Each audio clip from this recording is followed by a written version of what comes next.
I'm recording.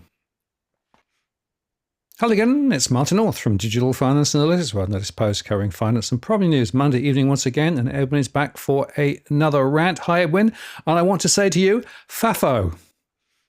Yes, FAFO too, Martin. It's one of those things where FAFO, F around and find out.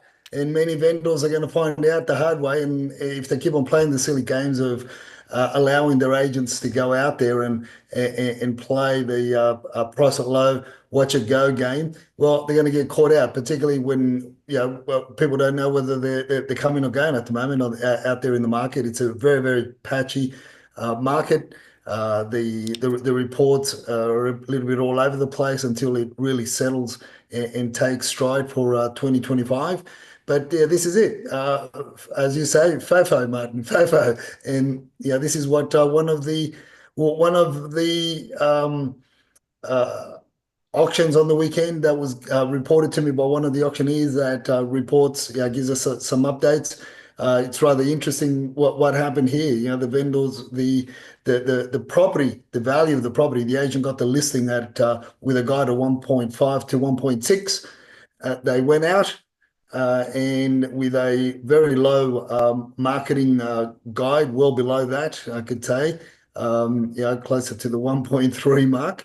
And lo and behold, three registered bidders and only one bid on the day, and it was at 1.1. Then he got vendors bid at 1,450,000 to see if any one of the three would follow the lead or get to think that that's what the owners wanted. But in reality, the reserve was 1.6. There you go. So, I've got no pity for the agent. I've got no pity for the vendor. And my mate, the auctioneer that was conducting the auction, he got paid either way. Yes, well, we are in silly times at the moment. And just to give you a little bit of compare and contrast, right? There was this article that said more Aussies are falling with the property possessions at a 5-year high. And the fact of the matter is that court figures show more households are tipping over the financial cliff, with 1,632 filings for possession last year. That's up from 616 in 2020. So that's the first side of the coin. And here's the other side of the coin. Guess what? Prices double in. Well, they're now saying 10 years sometimes. And they're citing different areas. For example, they're saying Melbourne's not doing so well, the second worst property market of the past 5 years, blaming the Victorian government. Only Alice Springs was worse with 9% growth, but they're then saying that in others, significant rises. And in fact, some pockets such as Narre Warren, Frankston North, etc., they've actually been very strong. There's a lot of noise here. And here's one more, which I thought was quite funny. How about buying a beach box for just a mere $99,000? There you go. So you've got this weird situation where you've got some people really struggling. You've got some people still talking about price growth. Well, maybe not. And, it's too early in the year, I think, to really understand and decode what's going on. But I do worry about this gap now between the expectations set by agents and reality. And I don't know what you think, but it seems to me to be getting worse, not better. Well, 100%. And these are the pushes. Why do they? These are the pushes that many follow on social media and many of the property reporters and the so-called property reporters and commentators. Want to highlight, and they're the pushers of the big hope. Let's give vendors the hope, and then take it away on the day, or realistically take it away within the week, or as old mate Tom says, give them hope, and as before you walk out the door, shot that hope down. That's that's the way it goes. So the agents do this in the majority because they want the listing, Martin. It's dog eat dog out there. So if I tell you that your property is worth 1.4, Joe Blow from LJ Nooker down the road will say it's worth 1.5, and Mac Muck real estate agency, on the other side of the block is going to tell you that it's worth 1.6. Who are the vendors going to go with? Is the ones that given them that inflated price, because at the end of the day, that's what people do. It's an emotional transition in the majority. I'm not saying all will go with the highest market appraisal.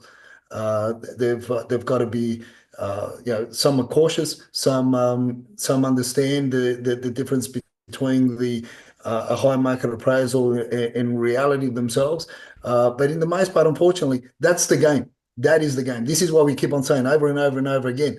Many people Many people make the buying decisions on emotion, base the buying decisions on emotion, and they pay 5-10% over the odds. And many go out to market, make a selling decision to go with a particular marketing campaign or a particular agent that promises them the world, not on reality, not on logic, but again also on emotion. And that emotion is called greed on the one hand, and on the other hand, it's called the fear of missing out. Absolutely. And the fear of missing out, of course, is something that is played on by the real estate industry. I don't know whether you saw this, but this was actually from Aidan Devine. February floodgates, rate cut could spark Sydney property market's arms race. So here's the expectation that, as soon as rate cuts start, it's going to fire off the property market once again. So fear of missing out is something that is really being pushed quite hard at the moment. And it is interesting, again, through my one-on-one conversations, I'm fascinated by just how powerful those forces can be. It is emotion. It's emotion being powered up by the media, and it's also emotion being powered up by real estate agents. And, this emotion is really important to understand, Edwin, in my mind, because sure, you want an emotional reaction when you see a property. A property is more than just bricks and mortar. You want to get a reaction, but the trouble is that the emotional side of it can really put you off kilter and force you to make really rather bad decisions. And unfortunately, they're being played on at the moment.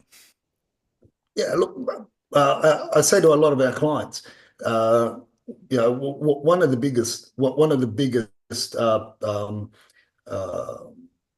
yeah, areas that myself and the rest of my team, we focus on is taking away emotion from you, our client, when we go out and look at property.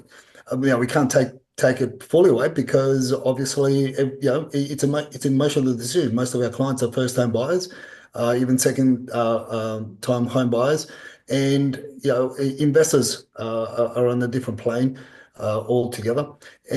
But that is one of our key roles is to keep our clients sober.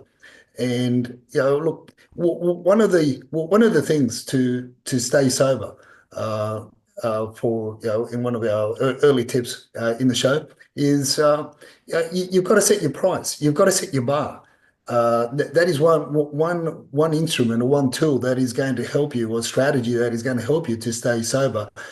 When you attend, if that's how you opt to buy a properties through auction, or a lot of the properties that you're after, the ones that that you're mainly focused on are being sold by auction campaign, by way of auction. Well, you've got to be sober when you attend the auction, and then set your bar. Look, even that plays a big role in the decisions that you make when you're even making offers before the auction, or even private treaty. There was a conversation that you and I were involved in on social media last week with regards to a strategy. What would you do if if the agent's trying to play you off? How do you know that the agent's trying to play you off? Are agents obliged to give you the other person's offer? Look, they're not obliged by law. They can withhold any offer. Then they're meant to. By ethically, you wouldn't want your offer to be spoken. But you've just got to. You've got to try and call their bluff. You've got to try and understand where they're at. You've got to scope the yeah, the arena. In other words, attend as many opens as you can to see who's there, who's attending that property that you want to purchase. Look, last week, one of our clients, I said, listen, I'm picking you up for we're going to go and we're going to go and sit out. We're going to go and look at the property that you're interested in buying. We're not going to go in. I'm just going to pick you up, and we're just going to set out a bit down the road to see how many people turn up to it, to see how you know how active the agent's campaign is, and how in demand that property is to gauge and determine what we're going to offer on the day of auction if it goes that far. There's different strategies that you can adopt and to understand, so that the whole idea is that you've got to minimize that the emotional side, that there is that by nature we're emotional beings when we see something that we like, but also understand, more to the point, that that is the selling agent strategy. They are playing on that. They are playing. It's a psychological game. It's a psychological, and a lot of them know it very, very well. Hence the reason why the auction campaigns have come down to, from a 6 week, 8 week to 6 week to 4 week to 3 week auction campaign, in order to create that sense of urgency and build the emotion, and make believe that there's, if you don't get it, and there's going to be that fear of missing out. I'm not saying that that's the best result for the vendor, but hey, we're not there. We're not here to teach agents to sell. We're here to educate our extended audience on how to see the strategies that agents adopt, and how it can work against them if you're not prepared. So yeah, look, it's an emotional game, and they've got to create it. And of course, the the articles that you see online, the commentary that you see online that promote that, you only got to look at it, who they're tied up with, and it's all tied up with with a big dollar, with a big buck.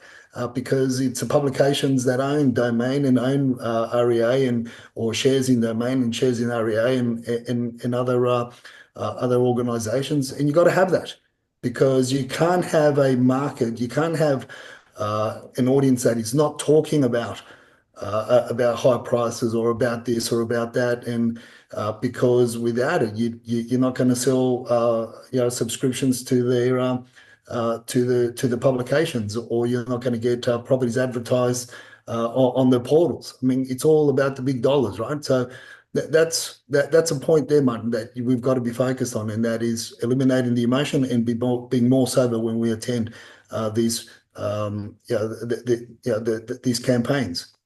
Absolutely. And one of the interesting points here is that even those who are not writing directly about property, but are writing slightly more broadly, are also, of course, on the same side of the fence with some of this this emotional. So, you've got this article here talking about the money markets say there's a 93% chance that Oz will start seeing mortgage relief when they meet in February.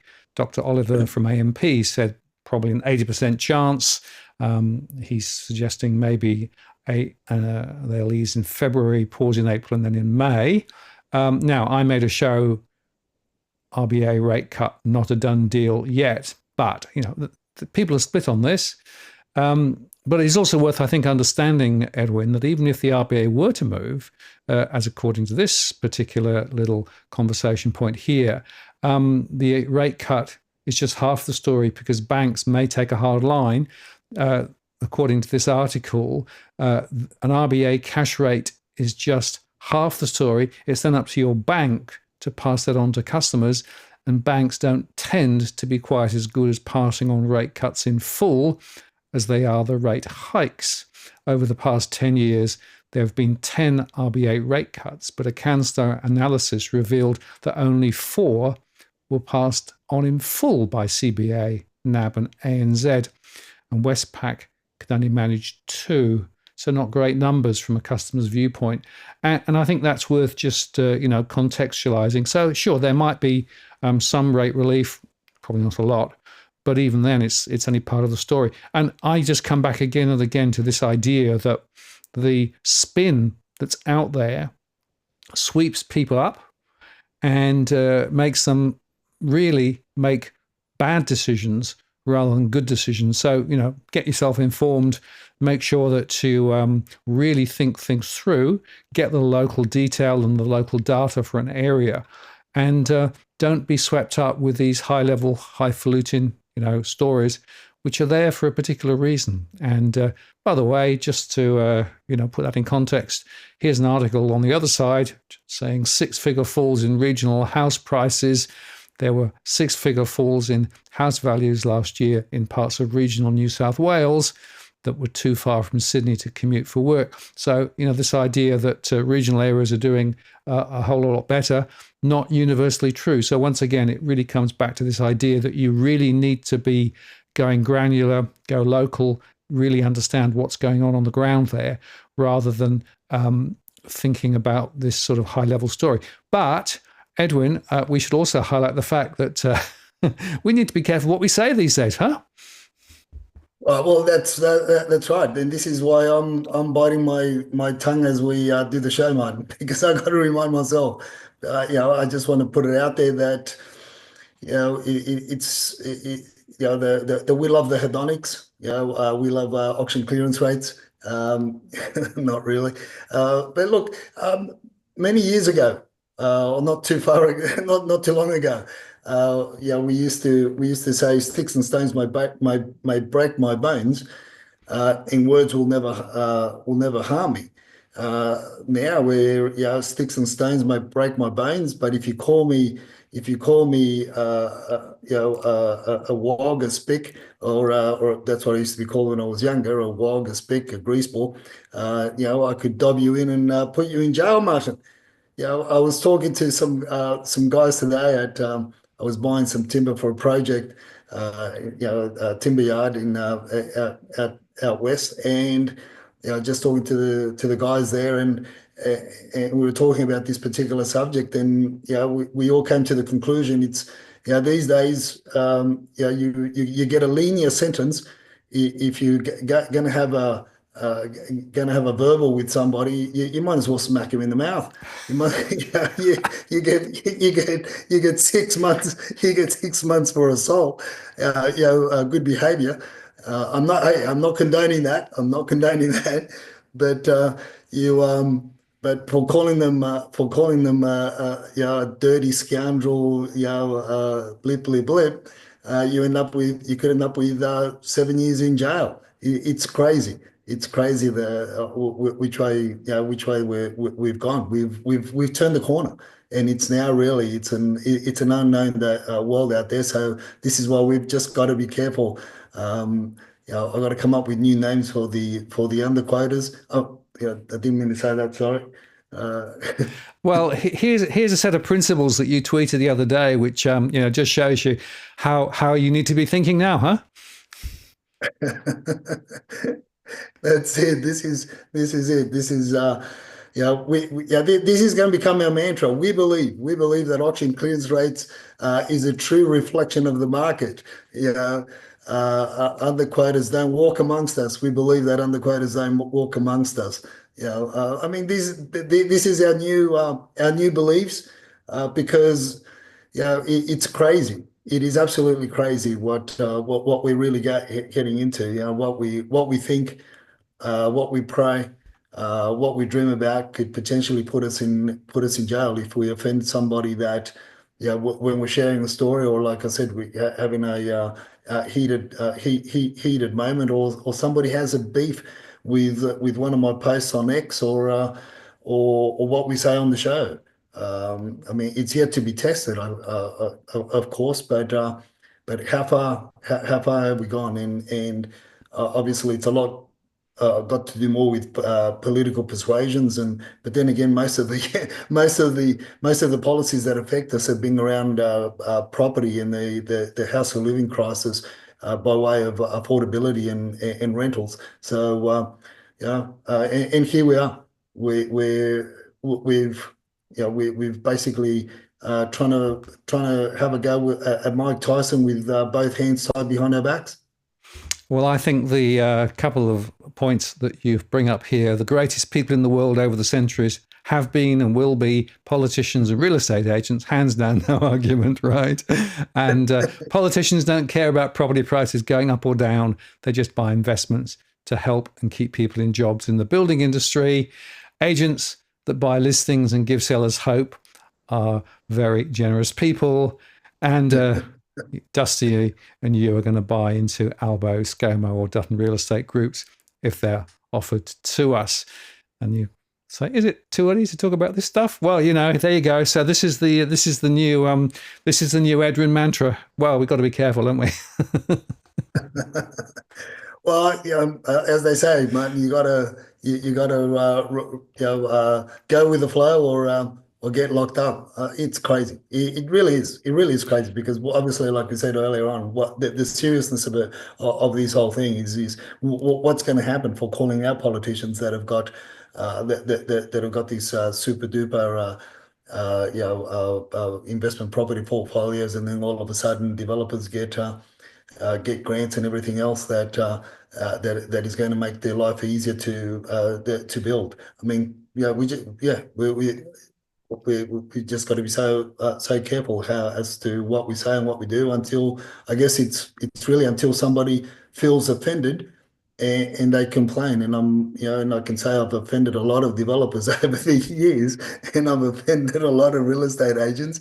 So I hope it's not in retrospect of all my posts from since when I came on Twitter back then. I think it was 2012. Yeah, well, there's a few that piled up over the years, Edwin, so it's difficult to go back and edit them. But I must say that the Ray White Engage event of recent times brought this into a bit of a sharp contrast, didn't it? Because some of the ideas being thrown about there are, well, a little bit interesting when it comes to how the real estate industry actually operates. Well, this is interesting. This is your old flame, Nerida Conisbee, Martin. This is, you got to get her back on the show. What she's up. She's according to my source there in at that roadshow there, the Engage roadshow that it's she's of the high belief that strong belief that there'll be four rate cuts, up to 100 basis points across the year. The point there, and I guess the message that's portrayed is not necessarily not the obvious as I put there on the post, not the obvious of making it cheaper, but more so playing on the agents, which will be playing the message that the agents will relay to their vendors to play on the on the client base or the vendors in order to get the listings, in order to persuade people to put the properties on the market. And that's, again, we go back to the whole thing about emotion. When you start looking at a 25 basis points drop on average, it really represents around $65 a week across an average loan. So you don't think it's a lot, but it's more the emotional the emotional impact that it has on both buyers and sellers, and how they're going to react to a rate cut. Like you said, a rate cut that won't necessarily make a big difference, but it's not so much the physical difference, but more so how people are going to act emotionally, and the perception of where things are going. So I'll put up some obviously some try to expand on that. Given an overview for as I say, for high prices to remain in the city market, we have to see a number of things continue to track the way that they're tracking. low numbers on market for the desired properties. It's not about the numbers on market that many talk about don't necessarily reflect what people are looking for. We're seeing a pile on apartment numbers on market. We're seeing, I think it's about 200 or 250 new land blocks for sale in Sydney that are being added on to the numbers. We just tipped the 8,000 freestanding homes on market, according to Domain in the Sydney region, which is where people want to be, which are the desirable areas. And so there's a huge contrast and a huge difference in terms of when we start talking about numbers on, but numbers on market in general terms, as opposed to the desired homes that people want to buy and where they want to buy them. And from what we're seeing, we're still seeing a low supply on that side of things, and there has to be a continual high demand. And obviously that comes back to the policies, the government policies around immigration, and also the open door policies with monies coming in from overseas, and which we'll talk about later on, which is now incentives given to institutions in order to bring the money over here to buy land and to buy land. Are they going to be buying established properties as well and get tax concessions? We'll open that up a bit later on, and obviously the cost of construction has to continue to remain high. And as of a conversation with one of our gyprocking teams yesterday. Yes, I was working yesterday and talking to gyprocking team there that helps most of our clients out. They just got notice on Friday that gyprock is going to go up by 7.5%. From the beginning of next month. So there you have it. So all these things are obviously got to be at play, and so I expanded on that, but it's more. I feel that message was more to do with how people are going to perceive how agents are going to take that message across to the community to create that. That sense of urgency to list properties on market. And of course, the obvious is also, Martin, is what's going to happen with the Australian dollar, and then how that's going to affect how is the fall in the value of the Australian dollar when you compare it with overseas currencies coming in to buy properties, and migrants that are coming in with with US dollars and other stronger currencies, and basically almost doubling their money as they land. Absolutely. The exchange rate is definitely going to increase the interest from overseas because of where the Aussie dollar is at the moment. Makes our property look very, very cheap from an international perspective.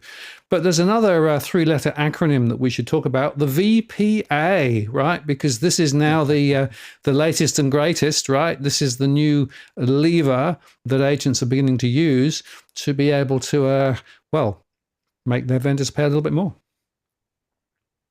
Well, this is the thing. I don't know whether it's interesting that the push has correlated with the low auction numbers, which we picked up from early, the beginnings of January. Obviously, we didn't take into account the first couple of weeks of January, and then but you and I started to talk about the low numbers, the low volumes that were coming on in comparison to 2024, and obviously because Redmond follows our show, she picked up our commentary and then she wrote an article about it. So lo and behold, the trainers are out there pushing hard. From my connections and my contacts in the industry, the head offices are pushing hard for the vendor paid advertising, which is really it's an add-on. It's an add-on fee which agents use in order to so-called, basically, to most of it goes into the into the general account. It's meant to go into the trust account, but most of it goes into the general account, and it's really another duty or tax that agents charge vendors for the privilege of selling their homes. We could argue years back when we really didn't have the internet, we really didn't have the two portals. But even then, when they started coming on, the portals it was cheap to advertise and to get the high profile listings on the portals. I remember back in the day when they used to beg us to come onto the portals in order to advertise properties, because most of the time we were using the local magazines or one or the other. But now you need to use both in order to be more persuasive when you're trying to get a listing. Trying to get a potential vendor to list with you. For the first month, on average, the portals are charging the agencies for the first listing, for the first time listings, they're charging anywhere from $1,500, depending on the area, from $1,500 to $2,500, and that's on each portal. So that's where you have to stump up. Now, I still think, Martin, that my strong belief is that unless the agent is going to either contribute part thereof or pay for that themselves, they don't have skin in the game. And if they don't have skin in the game, they won't get you the best. They won't get you the best price. There's got to be there's got to be a skin in the game proposition in order for you to know and understand whether or not the selling agent is going to work the darndest for it. They've got to be prepared to lose something, right? Especially when they're charging. Including staging, they're charging anywhere between $12,000 to $25,000 up front. Whether the property sold or not sold, that is a fee that is payable. And you got to negotiate. That is something, a point of negotiation, as far as I am concerned. And that's what we do with for and on behalf of our clients when we see and interview the agents that are going to take carriage of the sale. For our clients after we have helped them to prepare the homes to be put on the market. So it's an important part. It's a very costly part because that adds to the tally of cost per hour, to the tune of paying an extra $730 on an hourly basis if you add again, working on averages. So on average, you're paying the agent, including when you include vendor paid advertising, you're paying them $2,100 per hour to sell your home. Well, it has an analogy in my mind to the banks and the way that they were dealing with cash these days. So, in the good old days, a core part of the bank's operations was to make sure that cash was available and accessible to people, right? It was just part of doing business. So the costs of that was bundled up into the costs of managing the banking system. And then all of a sudden, they've started to sort of pull it out and tease it out and say, no, we're going to charge you extra if you want to actually pay cash in or if you want to pull cash out. And so suddenly this unbundling allows the banks effectively to make even more money because they can then charge people. And I think the agents in the real estate sector are doing precisely the same. They're unpacking and unbundling the overall costs of what they do and are now finding other ways to charge people even more. I mean, they'll charge for making a plan of the property quite often. They'll charge for making a video. They'll charge for this, they'll charge for that. Whereas previously that would have been just part of their overall service to the vendor. And my belief is that this is actually a very important development that people should be aware of, because if you add up all these extra costs that they're now asking you to bear, as well, of course, the high commissions they're still charging, then overall they're making quite a lot more than you might first think. And interestingly, when I talk to people into one-to-one conversations, quite often they talk about the commission, but they don't talk about these ancillary costs which are over and above that. So people are not making good decisions necessarily. And as you say, if in fact agents are getting paid whatever, then their interests aren't aligned, are they? No, that's right, and this is what people have got to be careful. I mean, the average fee for an auctioneer now is $800. Some are charging $1,250 for to have an auctioneer front up for half an hour. At that kind of fee, Martin, if I was to pay $1,200 for an auctioneer, right, to come and auction a property on behalf of my client, I want the auctioneer to come the day before to vacuum the house and make sure that everything is in order for the open house inspection the following freaking day, right?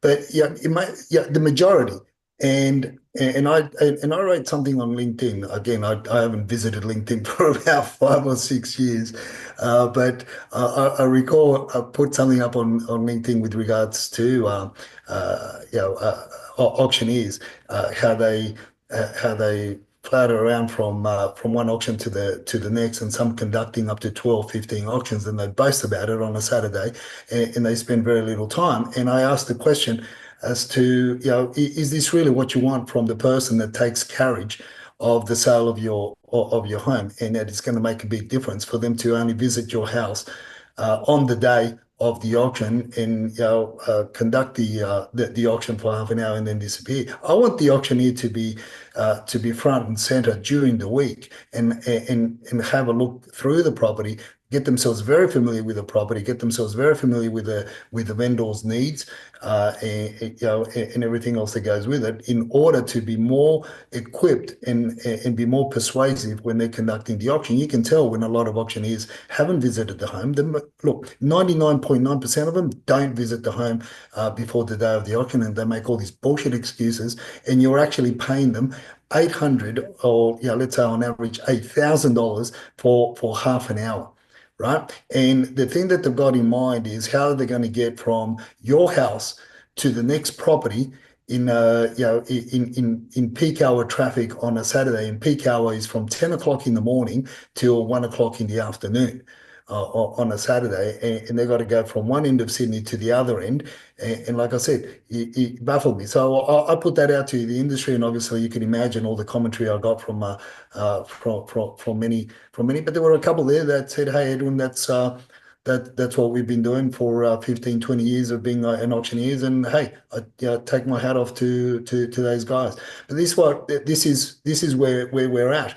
The argument that selling agents use in order to they always go back to this. This is the fallback position, Martin. Yeah, but back 15, 20 years ago, with the commissions were 3% plus GST, and now we're only charging 1.5% plus GST, and therefore or we're entitled to all these other fees. That's a fallback position, right?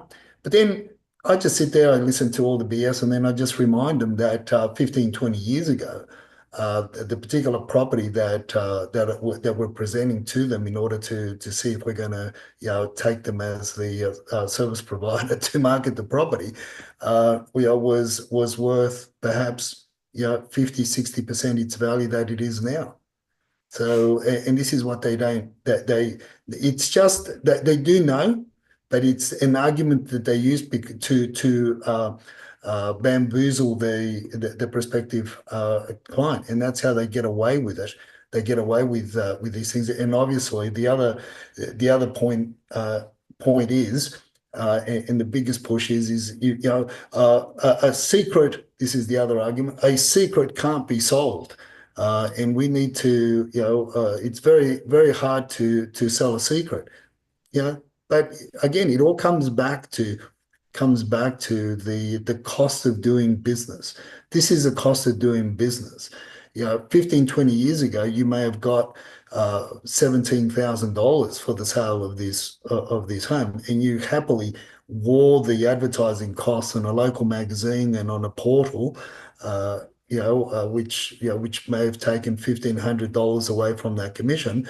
But now you're asking me to give you $60,000, and on top of that, I've got to give you an extra $12,000, $15,000 for the privilege, go jump. Seriously, if you don't have if your selling agent is not going to have skin in the game one way or another, they're not going to achieve the best price. They're only thinking of the commission at the end of the day, and that's it. Yeah, and that multiplier effect because of the higher home prices is the thing that people should focus on, right? Turn it into real dollars rather than just percentages. Now, you were quite busy on social media this week, and you actually picked another fight specifically around the issue of the high-rise ghettos, right? Which is question, what is the incentive here? What's going on? Why the big push? And you call this so-called housing. There's a real important point here between what effectively the government wants perhaps to do and what ordinary real people want to do. And as you really call this out. Well, this is something that you and I have been calling out for a number of years. Now, if people are going to be offended by this, Martin, now if I'm going to be put away and locked up, you're going to be sharing the bottom bunk, and I'm going to be having being on the top bunk because we've both been calling this out, and we started talking about it, and we said that nobody's really going to build these high-rise dog boxes that the young people, the first-time buyers, don't want to buy. They don't want to be, but the poor bastards. This is what they've been corralled in, and at the end of the day, even the local developers don't want to build them anyway because they're too costly. So now we're now in that one of the parliamentarians there, Oz Integrity, posted out the Labor are proposing tax cuts for foreign ownership of houses to the likes of BlackRock, Vanguard, and others. You and I have been talking about this since early last year when developers said that they're not going to be building and they're not going to be putting any shovel to the ground until governments put their hands in the pocket and start forking out some money. This is the beginning. This is it. There's an election coming on, so this is when the goodies start getting dished out. So it's proposed that Labor are going to be giving tax cut incentives. That's one way of giving a handout, of course. In order for big international companies to own real estate, to own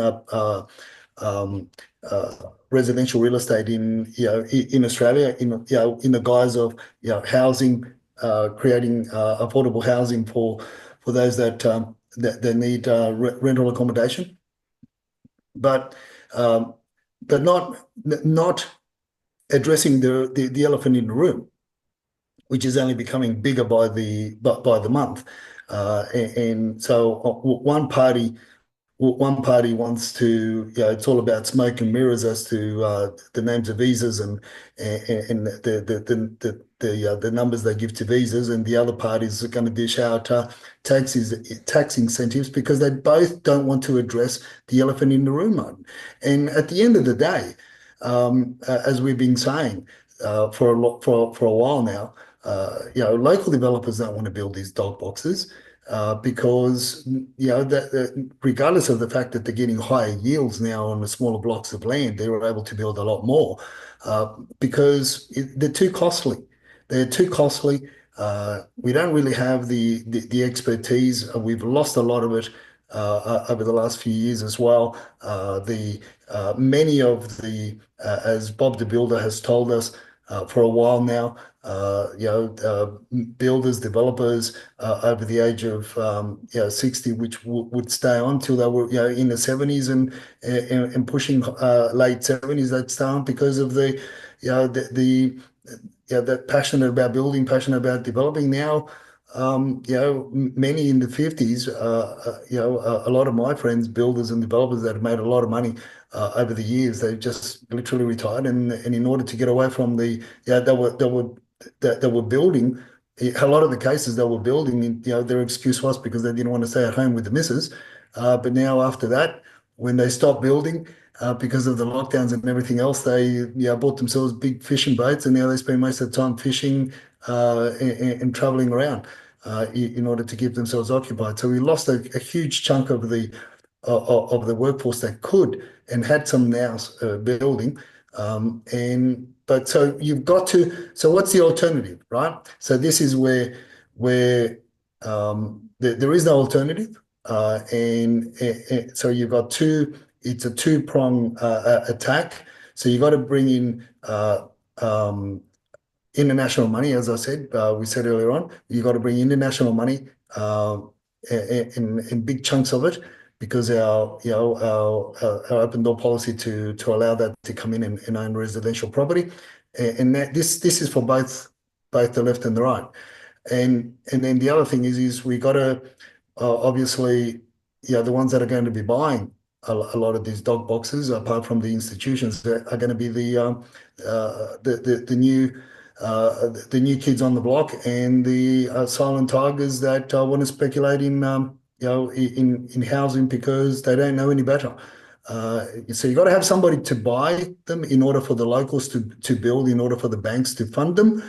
Apart from these global institutions that are obviously here for other reasons, and you've got to incentivize them to come in order to build, in order to be seen to create a solution for the housing crisis that Australians are faced with at the moment. Yes, and the other point here with the BlackRock and Vanguard and other institutional investors angle here, of course, the government wants them to invest in build to rent properties. But of course, given the exchange rate that's adverse at the moment, it means that Australian property is extremely cheap. And we also know that there are more distressed listings going on at the moment than previously. And so my suspicion is that we could possibly see some of those institutions also hoovering up some of that distressed property and then using that as a way to generate an income stream into the future by effectively renting those properties out later. Now, is that a good thing?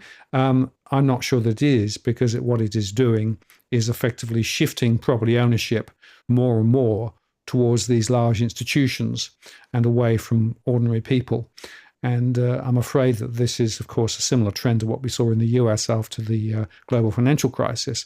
And some of the winners of that crisis were these large financial institutions. And my suspicion is they're operating in a somewhat similar way in Australia, and now the government's giving them effectively extra support by way of tax breaks. So this is a very concerning trend. And then the final point, just coming back to talking to individuals, I agree with you. When I have my one-on-one conversations, they're forced into these high-rise. They're forced into these very thinly walled, poorly maintained apartments, not because they want to live there, but because it's the only thing that they can afford. And that's the other problem. So, institutionally, they don't want to do it, but institutionally, they have to do it because they've been forced into it by government policy, state and federal level over a long period of time. Housing is way out of kilter relative to incomes. And unfortunately, what the governments are doing is to effectively make the situation worse and creating these ghettos. And my concern is that if you go 10, 15, 20 years down the road, you're going to find, these areas are not very attractive, and people are going to be trapped in areas where they don't really want to live. So this is a huge social issue as well as just an economic one. Look, it is, and it's going to totally devastate a lot of suburban areas. And as you and I know, the government solution to the crisis. I mean, to this day, I keep on asking the question: please define homes, or stop referring to high-rise dog boxes as homes per se, because it's given the wrong the wrong perception.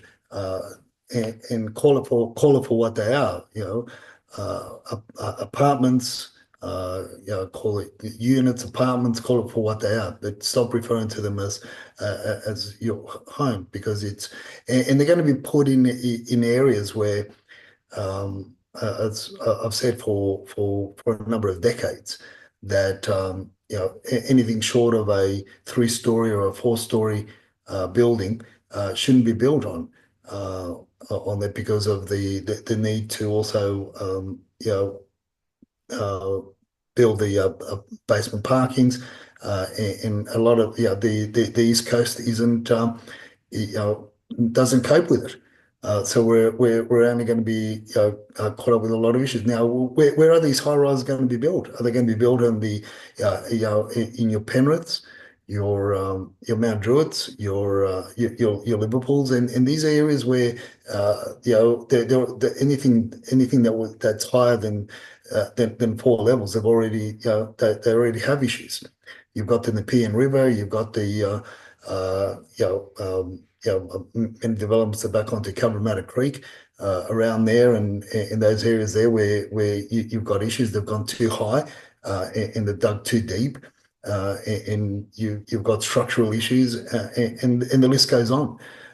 This is in the west, but north, south, east, and west, you're faced with similar, if not more devastating issues. And this is why I refer to a lot of these high-rise developments as the in the show that I did with Jennifer Duke many years ago.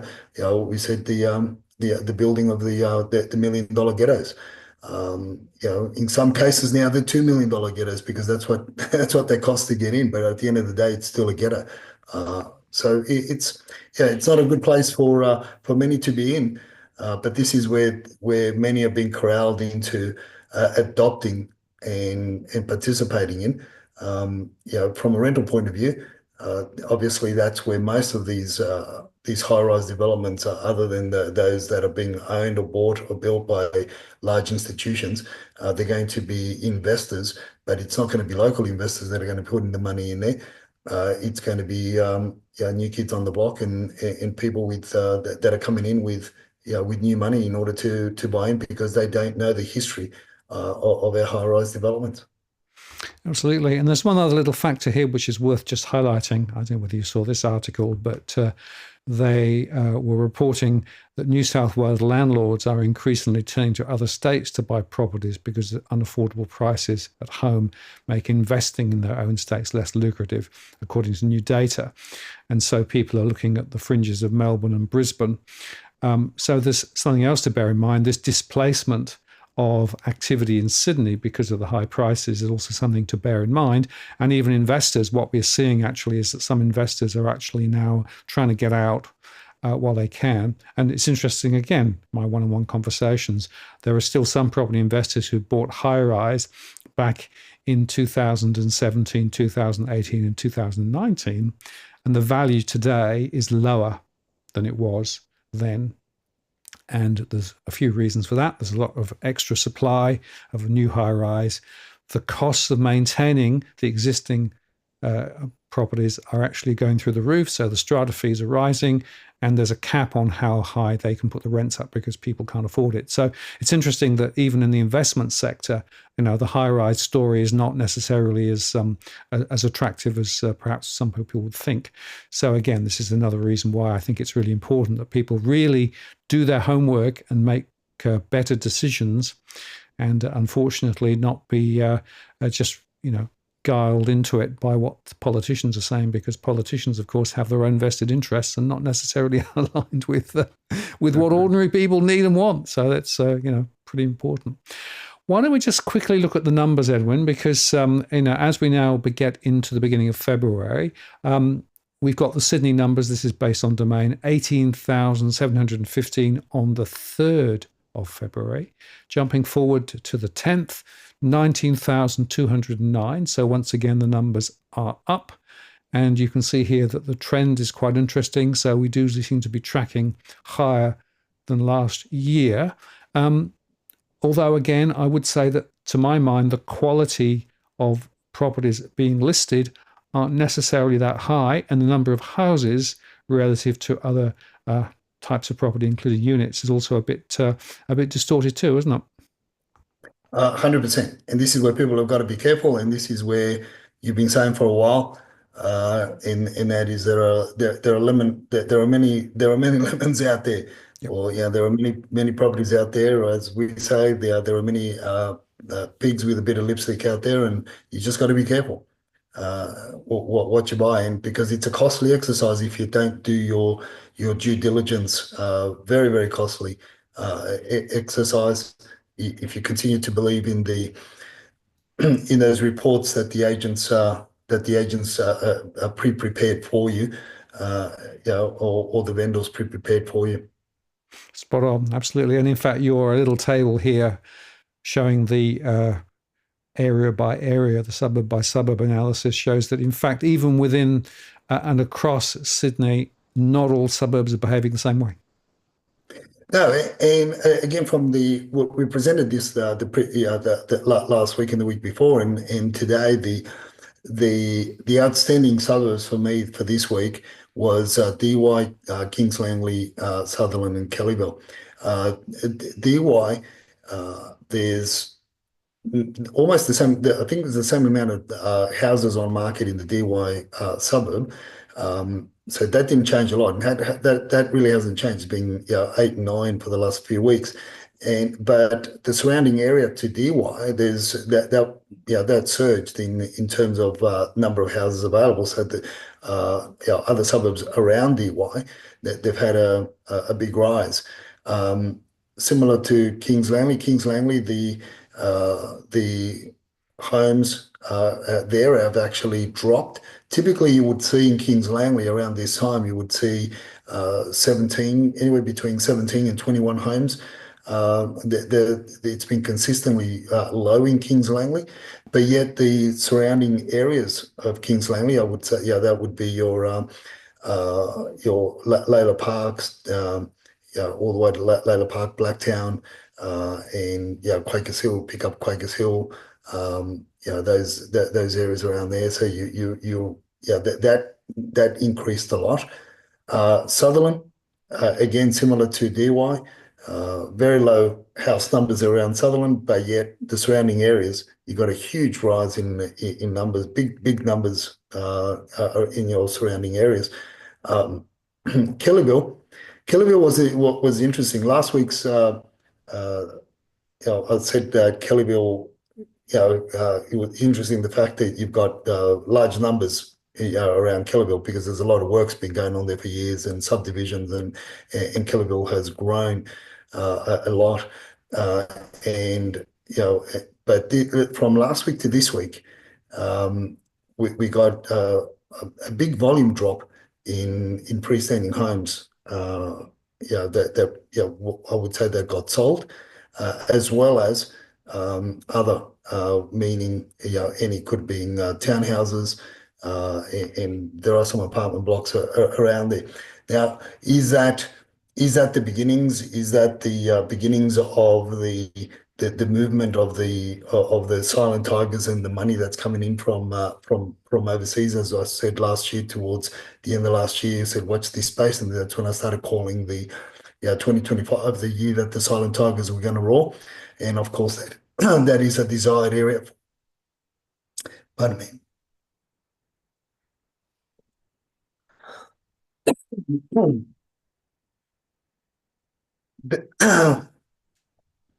Sorry. It's all right. Take your time. Gee.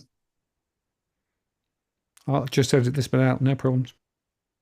Don't know what happened there. So that is a desired area for the silent tigers. So that was it really caught my attention there, because there were a lot of transactions and not a lot came back on. So it's homes which are freestanding homes which are highly desirable. There's in most suburbs that we looked at this week, there were less that came on market than were sold. So there was in a lot of cases there was a drop in home numbers, but apartments kept on rising. Yeah, and that's my point. A lot of those are investment properties, ex-investment properties being sold, and I think that we're in an interesting turning point at the moment, and the expectations that I have over the next few months is that we're going to see more and more of these ex-investment properties coming on. But unfortunately, the value proposition is not particularly strong. If we go to Melbourne, just quickly look at the story there. So on the 3rd of February, 27,803. And if we jump forward to the 10th, 28,000 and 61. And once again, the story with regard to apartments and houses in Melbourne are really very different. We've still got a significant count of houses rather than apartments in Melbourne. So the dynamic down there is rather different to what we're seeing up in Sydney. Yeah, and if you look at the numbers, the rise in listing numbers in Sydney can consistently over the last couple of weeks has been 50% the number of new listings coming on in Melbourne. So this week there was about 500 that came on in Sydney from last week to this week, whereas in Melbourne it's 1,000. So there's a lot more being listed. So there's a lot less. The investment properties that are being sold, people are still preferring to get rid of them because of the government policies that's driving that market there, and we can't but continue to think that it is one of the perhaps, or should I ask the question, is it a mandate for the government to really, crush the investors in order to try and push the prices down? But again, um, first-time buyers or those that are aspiring to own a home don't, why aren't they buying them? Why aren't they absorbing them? Because these homes are not in areas where they want to be, and the areas where they want to be is still in somewhat demand. Respectively. So this is where many things are playing out there. People's choice, people's desirable area, the issues with the polarization of different ethnic groups. All things are playing out, and it's like a like a testing ground for for the potential things to come if the governments keep on going the way they're going. Yeah, and it's interesting, of course, the Werribee result, the Victorian election result over the weekend, showed that, neither side of politics really is making a huge amount of progress. Interesting, the mortgage stress, of course, is very high. And in fact, tomorrow, my live stream, I'll be dissecting some of the analytics that we've got with regard to the story of property, both across Sydney, Melbourne, and elsewhere, as I look at my monthly updates. So join me tomorrow on my live stream. If we look at Brisbane, interestingly, on the 3rd, there were 3,833 properties for sale in the Brisbane region. Jump forward to the 10th, 3,825. So the Brisbane story is somewhat different.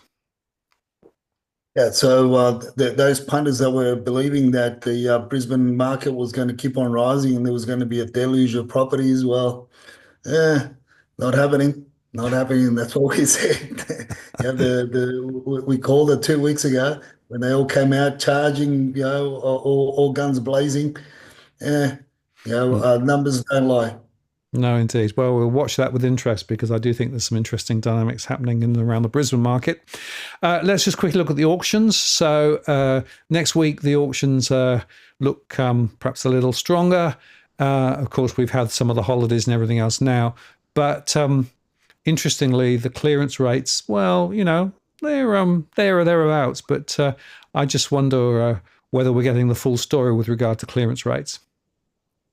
Well, what I'm doing now also is I'm charting the actual numbers of auctions in comparing them from this year and last year, and also the clearance rate. Not that you and I focus on the clearance rates. These are just the clearance rates reported by Domain, and which the mainstream sort of focus on.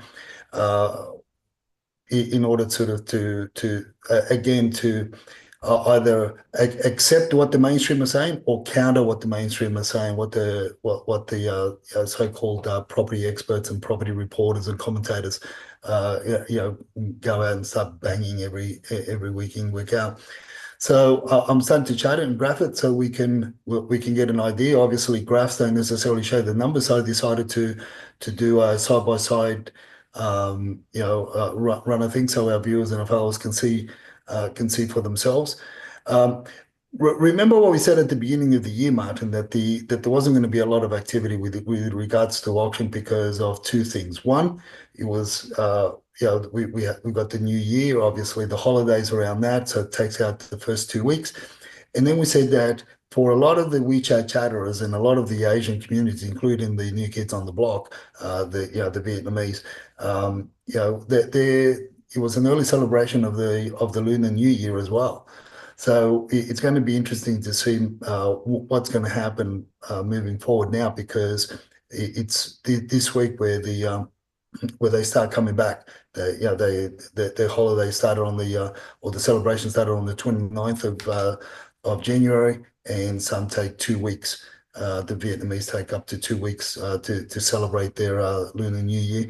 I can't remember what they call it, but so now we'll see, and obviously a lot of the areas where there's big pushes for auction is to cater for that for that market as well. So it will be interesting to see what happens, and see if, how much of an effect that has. And also, of course, it's the natural sentiment that vendors are going to have. I'm a believer that many will, unless they achieve unless they can, they're more or less going to be guaranteed a high sale price. Many are not going to put their homes on the market for sale.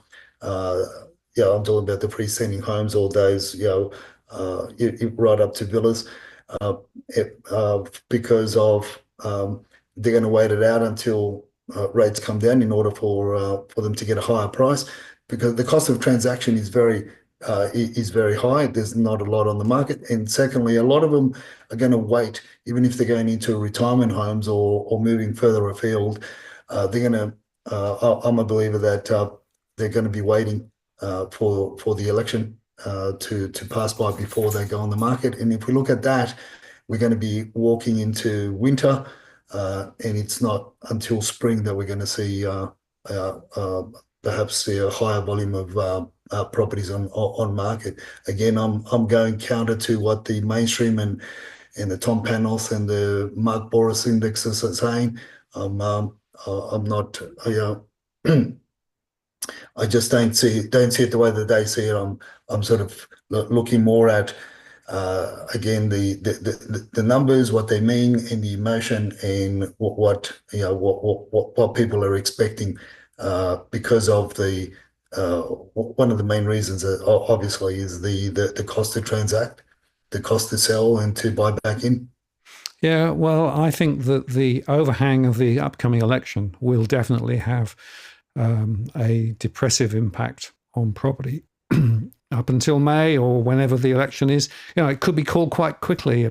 I suspect the plan will be, if the RBA does cut rates in February, that'll be the trigger for Albo then to say, right, we should go before we have more disasters. So we'll see. But that could definitely, if we look historically what happens, it can actually have a depressive impact. So I agree with you.